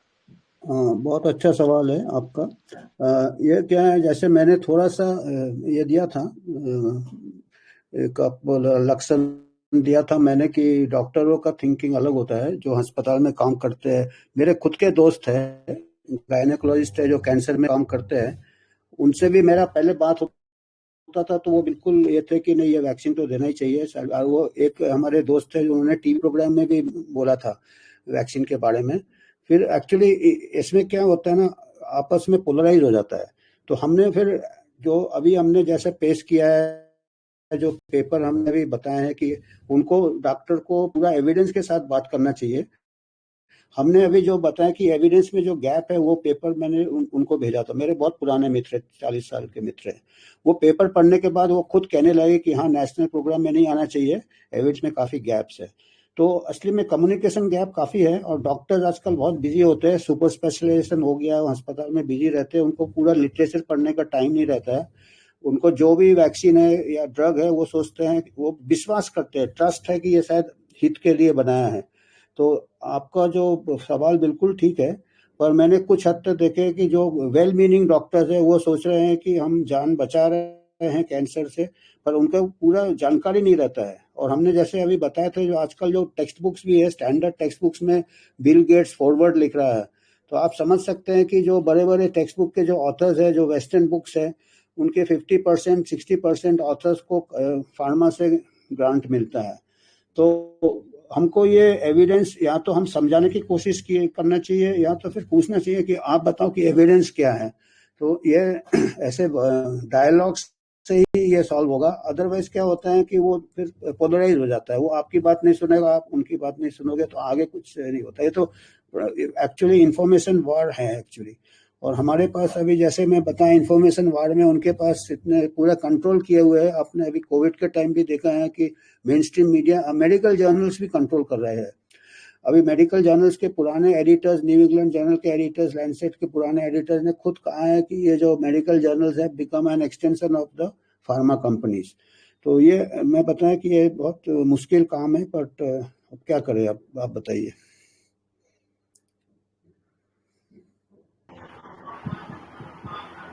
डॉक्टर, शायद यूएचओ का जो लेटर है वो आप लोगों ने MOHFW की वेबसाइट में भी अपलोड किया हुआ है। हम लोग करते रहते हैं, हम लोग ट्विटर हैंडल में भी टैग करते हैं, MOH को टैग करते हैं, HMS को टैग करते हैं। अब ये इतना कर सकते हैं, अभी हम टैग करते हैं, पर उनको भी क्या कह सकते हैं, जबकि पूरा मेडिकल कंसेंसस इतना बड़ा उनके पास रिसोर्सेज है, मीडिया है, मेडिकल जर्नल्स तक है। Even court of law will see the evidence in medical journals. तो ये तो फिर 1 2 3 4 करके उसको सिंप्लीफाई करके, अवेयरनेस करके, जैसे आप भी ये काम कर रहे हैं, विवाद करके या डिबेट करके, ऐसे करके ही प्रचार कर सकते हैं। कुछ हद तक हमको सफलता मिलती है, अब जितना मिल जाए वही बहुत है।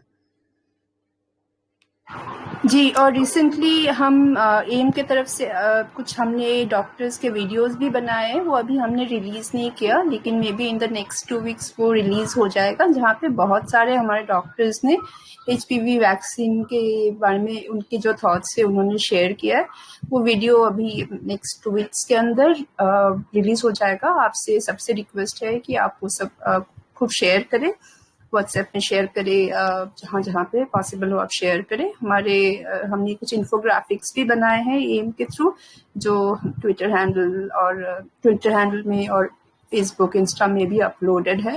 वो आप व्हाट्सएप के थ्रू, टेलीग्राम के थ्रू इनको सर्कुलेट कीजिए ताकि लोगों के पास पहुंचे। और यस, डॉक्टर्स के वीडियोस बन गए हैं, बस फाइनल एडिटिंग उसका चल रहा है, वो अभी रिलीज हो जाएगा वेरी सून।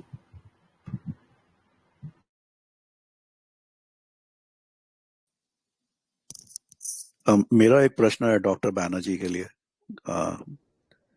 मैं आस्क? हाँ, प्लीज बताइए। सो डॉक्टर साहब, अगर आपने एफी का जिक्र किया तो रिसेंटली मैं एफी के कॉजालिटी असेसमेंट रिपोर्ट्स जो ऑनलाइन पब्लिश किए जाते हैं, द मोस्ट रिसेंट रिपोर्ट जो मार्च 2023 में गवर्नमेंट के वेबसाइट में डाला गया था, उसमें जो केसेस हाईलाइट किए गए हैं, some of them go as far back as 2017। तो 6 साल क्यों लग जाते हैं ऐसे? मतलब इतनी नाजुक मतलब इतनी इम्पोर्टेंट जो बात है, जैसे सामने आना, अगर कोई इशू है तो जल्दी से जल्दी सामने आना चाहिए, वन वुड थिंक। तो 6 साल क्यों लग जाते हैं ये गवर्नमेंट को ये डेटा पब्लिश करने में कुछ केसेस में? इनके पास सिस्टम नहीं है रियल टाइम, क्योंकि जब भी कोई ऐसा इवेंट होता है, पहला स्टेप तो रहता है कि उसको कोइंसिडेंटल बताना, रेयरेस्ट ऑफ रेयर बताना, आपने भी देखा है। उसके बाद फिर कोई एक्चुअली जो मौका वारदात पे है वहाँ पे इन्वेस्टिगेट होना चाहिए। वहाँ पे कई बार आपने देखा है कि रिमोट एरिया में वैक्सीन साइकिल में कोई दे रहा है, कोई आशा वर्कर दे रहा है। तो जो है ना, देयर इज इमीडिएट, जैसे कोई भी वारदात होता है, इसका अगर जितना इन्वेस्टिगेशन में डिले होगा, आपका एविडेंस वीक होता रहता है। उसके बाद फिर लिपापोती चालू होती है। उसके बाद फिर कोई टीम, सेंट्रल टीम जाएगा, वो फिर कोइंसिडेंटल बोलेगा या कुछ आएगा, ऐसे कर करके फिर उसको रेड टेप बहुत है और इसको प्रायोरिटी नहीं दिया जाता है। वैक्सीन टारगेट को प्रायोरिटी दिया जाता है, कितने लोगों ने ले लिया है और कितना ये है। पर एडवर्स इवेंट्स होते हैं, उसको जितना भी डिले कर सकेंगे तो वो किया जाता है, तो आ जाता है पब्लिक डोमेन में। Even in developed countries less than 10% of adverse events are reported. Even in developed countries 1% से 10% तक ही maximum 90% adverse events are unreported. India में तो 1% से कम ही रिपोर्ट होते हैं। हमारे को एक्चुअल इंस्टेंसेस मालूम है कि यंग लोग का डेथ हो गया है और फैमिली इतना शॉक में रहता है कि वो शायद रिपोर्ट भी नहीं करता है। तो ये इसीलिए हम कहते हैं कि इसको पहले ये देखना चाहिए। पहले जो हमारा इंफ्रास्ट्रक्चर है एडवर्स इवेंट्स का जो है, that should be in place, real time में होना चाहिए। आजकल सब कुछ डिजिटल हेल्थ की बात करते हैं, तो इसको भी क्यों नहीं ला सकते हैं? तो चाहे तो where there is a will there is a way. So this is also part of the vested interest. वो कहते हैं कि ज़्यादा ये भी सोचते हैं कि वैक्सीन हेजिटेंसी हो जाएगा, ये हो जाएगा, तो ये भी तो गलत है ना। दैट शोज ट्रांसपेरेंसी को, आप ट्रांसपेरेंसी नहीं चाहते हैं। कोई भी इन्फॉर्म कंसेंट के लिए रिस्क बेनिफिट जो ले रहा है वैक्सीन या उसके पेरेंट को मालूम होना चाहिए। तो ये डिले करने का एक ये भी इनडायरेक्ट तरीका है कि वैक्सीन हेजिटेंसी न हो, ये न हो। ये वर्ड भी बहुत अजीब सा वर्ड WHO ने कुछ सालों से चालू किया, वैक्सीन हेजिटेंसी। ऐसा कोई स्टिग्मेटाइज कर दिया, यानी वैक्सीन हेजिटेंसी हो तो उसको स्टिग्मेटाइज कर दिया जाता है। हालांकि स्टिग्मेटाइज नहीं होना चाहिए। कोई भी नई चीज आप लेते हो तो उसका आप बारे में जानकारी पता करते हो तभी लेते हो। जो डॉक्टर को, जैसे अगर एविडेंस के बारे में बात करेंगे तो वो हमको एंटी वैक्सर कहते हैं, जबकि मैं एंटी वैक्सर नहीं कहूंगा। मैं कहूंगा मैं साइंटिस्ट हूँ। मैं देखूंगा कि इसका रिस्क कितना है, बेनिफिट कितना है। हर चीज में कुछ बेनिफिट होता, कुछ रिस्क होता, ब्लैक एंड व्हाइट में नहीं होता। पर तो ये one sided uneven level playing field नहीं है। तो इसीलिए ये प्रॉब्लम होते हैं। जी जी, थैंक यू। पीपल को डिमांड करना चाहिए अपडेट करने के लिए। Thank you.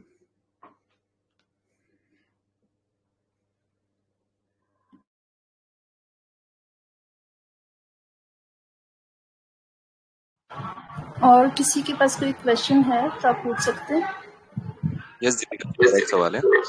हाँ जी चंद्रकांत जी, गो अहेड। जी, thank you. Good evening doctor Banerjee.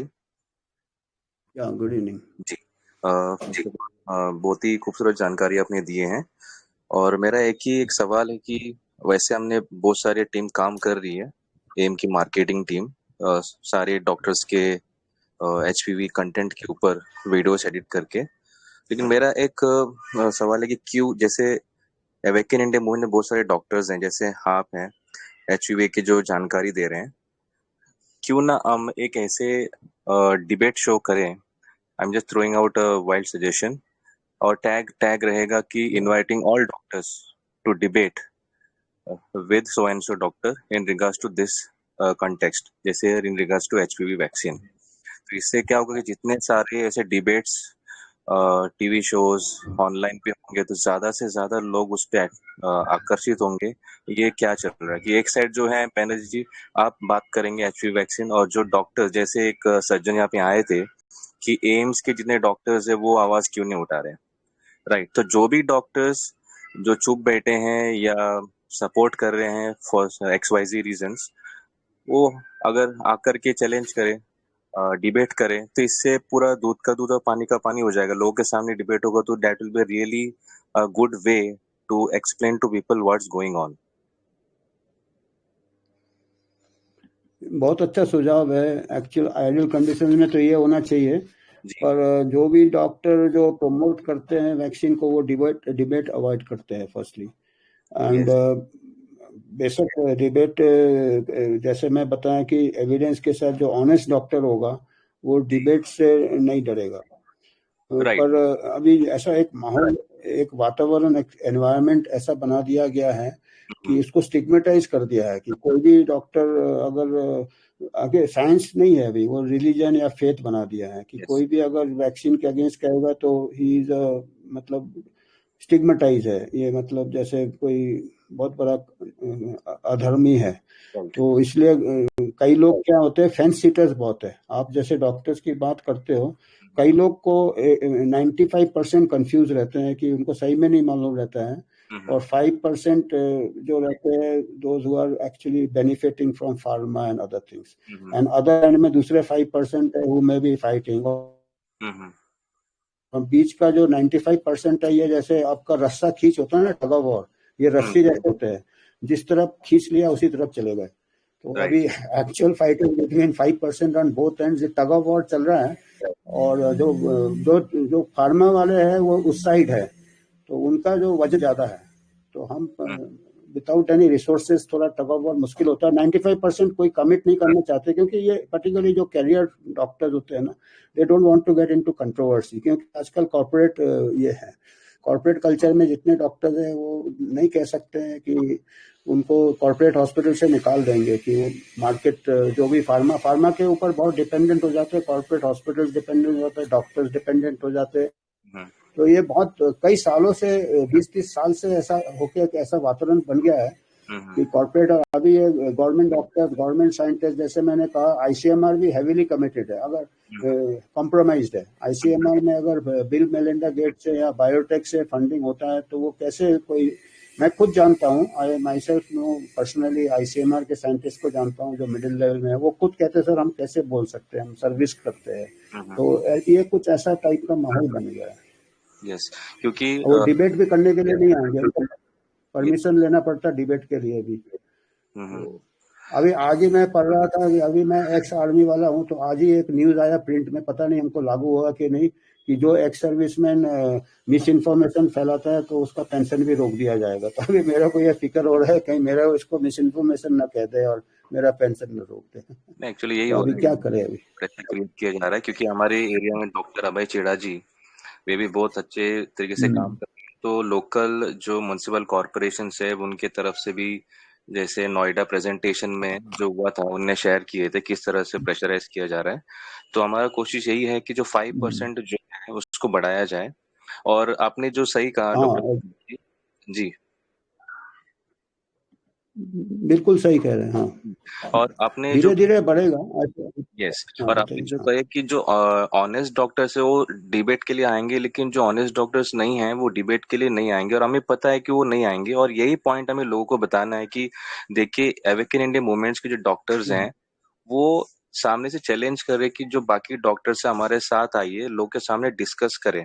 Right, तो अगर ये लोग को पता चले कि हम लोग को बताएंगे, देखिए हम डॉक्टर्स को इनवाइट करें, डॉक्टर्स क्यों नहीं आ रहे हैं, तो वहां पे हम एक ऐसा सवाल क्रिएट कर सकते हैं कि ऐसा क्या कारण है कि जो डॉक्टर सामने आके नहीं बात कर रहे, क्या कारण हो सकता है। तो लोगों के मन में एक जितना भी क्रिटिकल थिंकिंग जो है स्टार्ट होगा। यस, अगर ये डॉक्टर अमिताभ बैनर्जी जी सामने आकर के in front of the camera वो चैलेंज कर रहे हैं और डिबेट के लिए रेडी है, so if other doctors are honest, so why they are not coming. So indirectly उनके मन में एक सोच क्रिएट होगा कि this doctors who are not coming they are false. तो इनडायरेक्टली हम उनको समझा सकते हैं कि देखिए दोस्त डॉक्टर्स इधर वो गलत को सपोर्ट कर रहे हैं या फिर सही को पता होते ही वो अपना मुंह नहीं खोल रहे हैं या सामने नहीं आ रहे हैं। और सेकंड और एक रीजन है, जैसे पिछले एक अवेकन इंडिया मूवमेंट के टेलीग्राम मीटिंग में बताया गया था कि जितने भी यंग डॉक्टर्स होते हैं ना, वो इसलिए सामने नहीं आ रहे क्योंकि वो बहुत सालों से पढ़ाई करके लोन लेके बैठे हैं, है ना। तो वो लोन कवर होने के लिए वो कुछ मुंह नहीं खोल रहे। So basically I think we should target more of the tenure doctors, वो सामने आ सकते हैं, यंग डॉक्टर्स नहीं आएंगे। ठीक है, डॉक्टर्स तो एक बात हुआ है, पर मेरा जो कुछ पॉजिटिव साइड भी मेरे को दिखता है कि ऐसे कई डॉक्टर जो आते हैं, नॉट ओनली इन इंडिया, बाहर भी ऐसे डॉक्टर आते हैं जो पब्लिक कमेंट्स है, जो यूट्यूब चैनल है, एक तो यूट्यूब चैनल ब्लॉक कर दिया जाता है, और हालांकि जो ब्लॉक नहीं करते हैं, जो पब्लिक को पता चल गया है कि डॉक्टर्स मजबूर हैं, एंड जो डॉक्टर्स ऑनेस्ट है, I think all over the world, it is not in India, all over the world people are understanding the dynamics of pharma and ये तो खाली डॉक्टर्स को नहीं है। अगर पब्लिक अवेयरनेस बढ़ जाता है तो पॉलिटिशियन भी तो अपॉर्चुनिस्ट होता है, उसको वोट से मतलब है या नोट से मतलब है। तो जब वोट का बैलेंस ये फार्मा का नोट के बैलेंस के बराबर हो जाएगा तब पॉलिसी चेंज आएगा। Doctors will be very small part of it, but the main are the public and the politicians and the pharma. वो money power versus vote power, ऐसे डायनेमिक्स चलेंगे। राइट, बीच में अंबर कोयरी जी ने बताए थे कि उस पे काम चल रहा है, आईसीएमआर को लेटर्स वगैरह देने वाले हैं, तो वहां से अगर कुछ होगा तो डायरेक्टली इनडायरेक्टली डॉक्टर्स की जो क्या बोलते हैं नैरेटिव, वो अपने आप ही चेंज हो जाएगा। Yes, yes. That's it from my side, doctor. Thanks a lot. Thank you. Thank you. Any other questions? कोई और कुछ पूछना चाहेगा?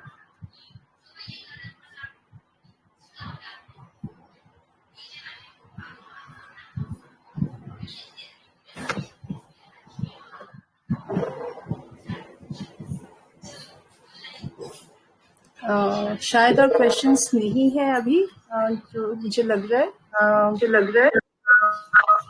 I think we can wrap it up now. Thank you, Dr. Banerjee, for your time. Thank you for the detailed information. Thank you everyone for joining. Pleasure.